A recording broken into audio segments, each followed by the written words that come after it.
નમસ્કાર, મારી Manjula Salani official YouTube આઈડીમાં આપ સૌનું હાર્દિક સ્વાગત છે. નમસ્કાર, આપની સાથે હું મંજુલા. હું આજે તમારા માટે અંગ્રેજીમાં કેવું સ્પીચ બોલું તેના વિશે વાત લઈને આવી છું. અને કાલે 15મી ઓગસ્ટ છે, તો હું આજે શાળામાં પણ એ જ સ્પીચ રજૂ કરવાની છું. Good morning my parents, teachers, my dear friends. I wish you a very happy independence day. Today is the 15th August and we are celebrating 1719 Independence Day of our country.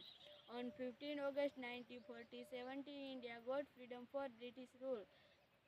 This day is a reminder sacrifices of our great freedom fighters whose efforts gave us independence.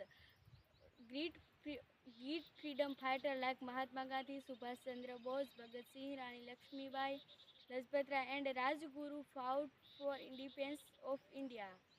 Great fighter, respect, great fighter, freedom fighter, freedom and freedom like Mahatma Gandhi and like Subhash Chandra Bose. Namaskar.